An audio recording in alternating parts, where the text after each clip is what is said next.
welcome to our after hours edition of Girl, How'd You Get That Gig? You know, Amy and I have had such incredible guests on that we truly love. We consider our friends, right, Amy? Yes, they're all our friends. They are all our friends. And they're hitting such amazing topics that we feel we want to go a little more in depth about. And today we really want to focus on how to sell yourself. So, Amy, with your job and everything you've done, how do you sell yourself? And what are some tips and tricks you have for other people? So Zena Kata was our guest for episode 3. And this was a big thing that she said and elaborated on was that everyone needs to know how to sell themselves. And it really doesn't matter if you're in sports or not. In general, you need to know how to sell yourself. And it really stuck with me. And I hadn't thought of it in those terms, how long I have been selling myself and my skill sets.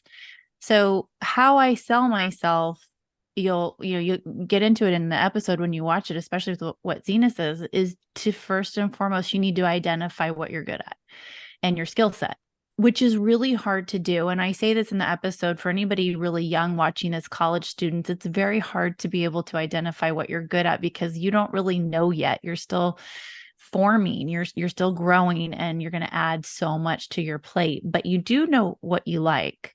And that would be the biggest thing, Celeste, for me is really deciphering over time what I like to do, what I don't like to do. When I discover something I like to do, I just go for it now. I mean, I'm going to be 50 years old, so I don't really care if I get turned down or that I don't get called back. But there's so many ways to network now, whether it's reaching out on LinkedIn, a cold call, texting, sending an email. And I'll do that on something that I'm really interested in. And this applies to all of the irons I have in my fire. So I work for the Giants, and that job has changed and evolved over the years. After 13 years in the broadcast, now I find myself with the Giants. Actually, I was with NBC Sports Net Bay Area for 17 years, 13 of those on the broadcast. But now with the Giants, this whole other world opened up to me. So I love that there's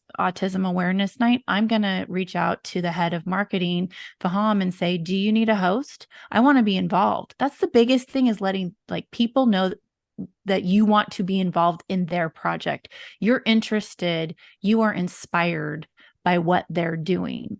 And I have just continued to do that throughout my career. So identifying what I like, reaching out to that person and letting them know what they're doing inspires me, and I would like to be a part of it, is the biggest way I can tell people in the shortest way to try and sell themselves. And then if they say, oh, really, what can you do for this?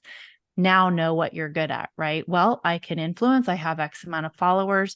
I'm a great interviewer. I listen well. I can push here, here, here. I can serve as an MC. I can serve as a panelist. I can edit a video for you. I can do a TikTok. Like there's all kinds of things that you can do now to sell yourself. I think it's important first to go for what it is you really want to do and you love. Mm-hmm. And then if you can't get in through the door, maybe pick up some other skill sets or use those skill sets to get in through the door. And I think, for me with the sales part, we did talk about this in the podcast as well. It is truly about your skill sets. Mm-hmm. And when you have more skill sets, really, you do make more money instead of trying to get that job title. Because I Mm-hmm. see so many people where they'll say, oh, I want to be a VP by the time I'm 30, or I want this title or that title. And at the end of the day, when we get to know people and we like people, people will describe you in so many different ways, right? Like I'll talk about Amy and some people will say, oh, she's with the Giants, and other people will say, I don't oh, want the to know what they're going to say. broadcaster, or the host of the podcast, right? People will see you as they see you. And I think it's important to have a title in what you do, but I think it's Mm-hmm. more important, what you were saying about writing and being able to talk, and really those skill sets that can transition to the different Mm-hmm. jobs, instead of looking at it like, okay, what else do I need to learn for this job? It's really, what are those skill sets about Mm-hmm. to set me apart from anybody else? Yeah. And just to wrap this up, I think it's really important too for younger viewers and listeners to know, if they get into a situation, a job that they don't love, they're not passionate about, you're not unique. That, you're pretty normal and run of the mill in that situation, especially those first few jobs. But if you can take that time to use that as a launching pad to see what you do like, what interests you, and then don't go down the rabbit hole of being a victim in that job. I'm stuck. I don't have any other skill sets. You have to be willing to make sacrifices financially for sure. Once you have a family, that adds a whole nother level, but make the sacrifices you need to get to the place of passion. And the financial side will happen. It really will. You may not be rolling in it, but keep buying your lottery ticket and maybe it'll hit.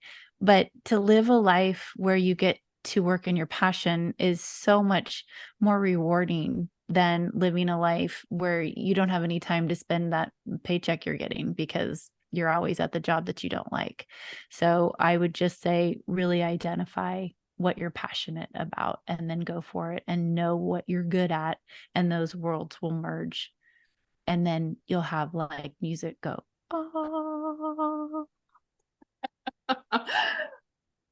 Drop the mic right there, Amy. No one can say it better than you just said it.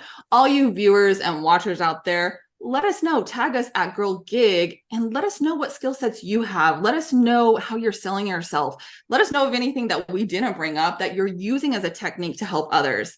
That's what Amy and I are here for with our podcast, is really to teach people how to get that gig. Yeah. Girl, how'd you get that gig? Girl.